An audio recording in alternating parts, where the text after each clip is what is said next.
Vivo X60 Pro Plus China के अंदर launch हो गया है। अब इसका इंडिया में वेट किया जा रहा है कि इंडिया में कब तक आता है। और डिजाइन की बात करो तो यहाँ पर आपको इस फोन के अंदर ग्लॉसी ग्रेडियंट फिनिशिंग आते फोन नहीं आने वाला। इसमें आपको लेदर बैक पैनल देखने को मिला और इसमें दो वेरिएंट फोन आने वाला, एक डार्क ब्लू के साथ आने वाला, एक ऑरेंज साथ आने वाला है और दोनों के अंदर लेदर बैक पैनल देखने को मिलेगा।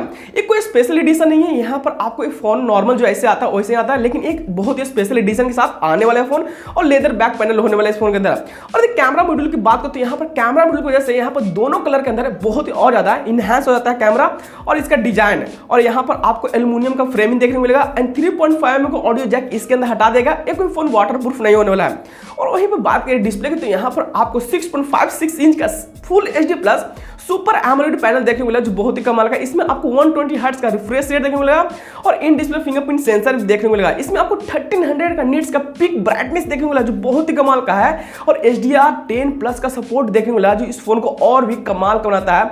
इन डिस्प्ले फिंगरप्रिंट सेंसर तो ऐसा होने वाला ही है, लेकिन बहुत ही कमाल का डिस्प्ले होने वाला है। और मोस्ट इंपोर्टेंट थिंग इसका प्रोसेसर होने वाला है, क्योंकि अभी तक ऐसा स्मार्टफोन इस प्रोसेसर के साथ इंडिया में अभी तक नहीं आया है, लेकिन पहला स्मार्टफोन होगा जिसके अंदर ये फोन प्रोसेसर आने वाला है। इसमें आपको स्नैपड्रैगन का 888 प्रोसेसर देखने वाला जो 5 nm पर बेस होने वाला है। इसमें आपको बहुत ही कमाल का चिपसेट गेमिंग वाला मिलने वाला है जो बहुत ही कमाल का पावरफुल प्रोसेसर अभी 5G के साथ आने वाला है। इसमें आपको 8GB का रैम 128GB के साथ आने वाला है और प्लस में 12GB का रैम एंड 256GB के साथ आने वाला है फोन और बहुत ही कमाल का इसका प्राइस होने वाला है और लॉन्च बहुत जल्द इंडिया के अंदर होने वाला है। और किसी फोन में मोस्ट इंपोर्टेंट पार्ट होता है उसका कैमरा, और कैमरा मोस्ट इंपोर्टेंट पार्ट है इस फोन का और मोस्ट इंपोर्टेंट पार्ट के साथ साथ मोस्ट पावरफुल पार्ट भी है ये फोन का कैमरा ही है, क्योंकि इसमें आपको 50 मेगापिक्सल का ड्यूल पिक्सल टेक्नोलॉजी से फोन आने वाला कैमरा है। इसमें आपको 8 मेगापिक्सल का पेरिस्कोप सेंसर मिलता है जो 5x ऑप्टिकल जूम और 60s का डिजिटल जूम देखने को मिलता है। वहीं पर 32 मेगापिक्सल टेलीफोटो लेंस मिलता है जिसमें आपको 2x का ऑप्टिकल जूम देखने को मिलता है। वहीं पर 48 मेगापिक्सल का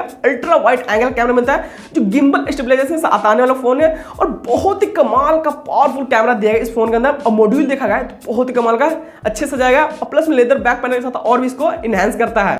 और हम कैमरा की बात करते हैं तो भूल गए किसी फोन में सेल्फी कैमरा भी होता है और यहाँ पर आपको 32 मेगापिक्सल का प्राइमरी शूटर सेल्फी कैमरा देखने को मिला जो बहुत ही कमाल का अच्छी फोटो सेल्फी ले सकते हो। यहाँ पर आपको 42 mAh का बैटरी बैकअप मिलता है और यहाँ पर 55 वाट का चार्जिंग सपोर्ट करने वाला फोन जो बहुत ही कमाल का होता है। और बात करें यहाँ पर लॉन्च डेट की तो लॉन्च डेट आपको मार्च के एंड तक देखने को मिला और अप्रैल के फर्स्ट वीक तक देखने को ये फोन मिल जाएगा। और इस फोन की प्राइसिंग की बात करते हैं यहाँ पर 8G प्लस 128GB जो फोन आने वाला है वो 56,000 के आसपास 56,000 रुपए का आसपास आने वाला है। और एक बार 12G प्लस 256GB साथ आने वाला फोन वो आएगा 68,000 के आसपास आने वाला है। लेकिन इंडिया में इसका प्राइस थोड़ा घट जाएगा क्योंकि इंडिया में बहुत ज्यादा कंपटीशन है फोनों का और यहाँ पर बहुत सारे लोग इस फोन को लेने वाले क्योंकि बहुत ज्यादा पावरफुल मशीन है और यहाँ पर बहुत ही कमाल का स्मार्टफोन वाला है। तो आपका क्या ओपिनियन है आप मुझे कमेंट में जरूर बताना और वीडियो पसंद आए तो वीडियो को लाइक कर देना, शेयर कर देना, क्योंकि मैं आपके लिए इस तरह की अच्छी और कमाल की वीडियो लाता रहता हूँ। तो तब तक के लिए स्टे ट्यून्ड। जय हिंद, वंदे मातरम।